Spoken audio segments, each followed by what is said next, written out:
Hello, everyone. As promised, U.S. and Ukrainian negotiators did meet in Florida this Saturday. But again, we are not seeing any specifics. We're seeing the usual vocabulary of it was professional, it was productive, it was constructive, and so on and so forth. But honestly, that tells us nothing because Russian attacks continue and more civilians are getting killed, including children.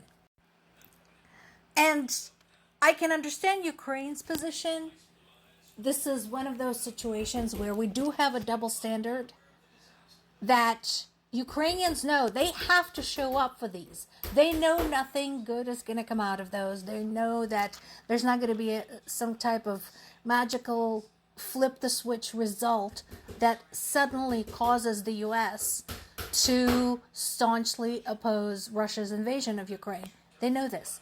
But they also know that if they don't show up, the U.S. says, see, we went through all that effort to arrange this for them, and they dared not to show up. Oh, and by the way, they didn't thank us enough.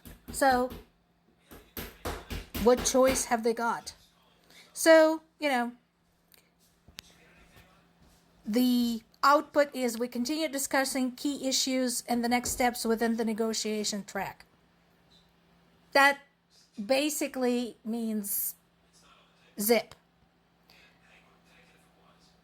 And we don't even know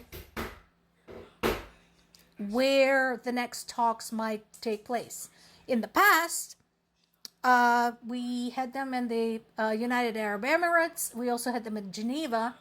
Now, United Arab Emirates is basically in the war zone, so that's out. So we'll just have to see who will be willing to play host this time. In another round of strikes, 4 more people were killed, again, close to home, southeastern Ukraine. And also the strikes severely damage the electrical infrastructure of the city of Chernihiv, that's up north, and left most of the city without power. Again, Ukrainians are happy that winter is over because the winter was incredibly severe, unprecedented in years. But at the same time, electricity is not just heat, it's not just hot water. Think about it. It is also communications. It is also transportation. It is also access to hospitals. It is also how the hospitals, banks, police stations, fire stations, and other essential services operate. So that is a serious situation. And I did talk to my parents today, and yeah, they confirmed this, that basically the shelling is non-stop. They don't sleep at night anymore at all. They sleep in snippets during the day because most of these attacks take place at night. No doubt with the intention of terrorizing civilians, including children. Now, Russia claims that Ukrainian forces shelled a public building in Belgorod. Again, I'd like to see a confirmation of that. What I do know so far is that, yes, they were hitting some military targets in Belgorod. Yeah, that actually happened.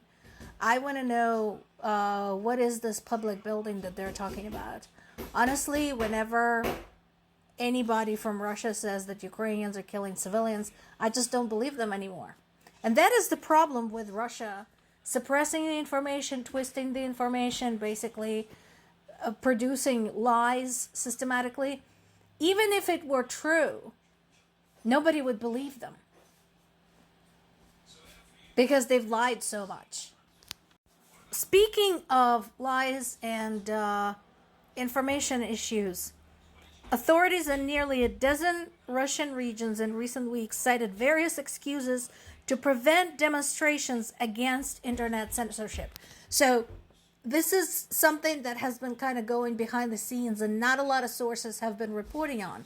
Russia had recently introduced a new set of laws tightening the control over the internet content for Russian citizens. The 5-point manifesto by the war blogger who ended up in a psychiatric hospital was actually a response to that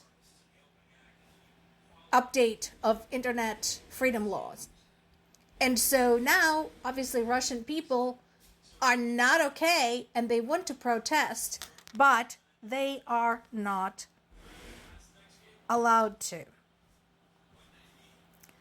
So there have already been a lot of pushback against unauthorized rallies in case there is opposition to the war in Ukraine. So this is just another level. And fortunately, in the Czech Republic, people are still allowed to protest. Tens of thousands of people are protesting the government that is underplaying the danger that Russia presents to their country. Now, if you pull up the map, so Czechia or Czech Republic is kind of a country over from Ukraine. So we have Poland, which has a direct border with with Belarus and with Ukraine. Then we have Slovakia, which also has a border with Ukraine. And Czechia or Czech Republic is to the west of Poland and Slovakia. Considering the flyovers of Russian drones, etc., Czech Republic has every reason to be concerned. This is close to home for them. Also, remember, Czechoslovakia used to be under the Soviet heel, and they still remember what that was like, and they're not interested in going back there. So when their own government is underplaying the danger of what is going on, people are saying, no, I'm sorry, we're not okay with that. Wake up and lead, or let us pick someone else who will do it better. Kyiv Independent is providing more information on the Ukrainian military operation. So this is important. Ukrainian forces destroyed Russian Buk air defenses. What is that? Now, Russian military used to be super proud of the Buk setups. They said they were better than America's Patriot air defense systems. And they said also they were undetectable and indestructible. Well, they're not. And as usual, Ukrainians bring receipts. They bring the recordings from the drones. They bring satellite imagery, all of that. And here's the thing. Basically, these are very expensive.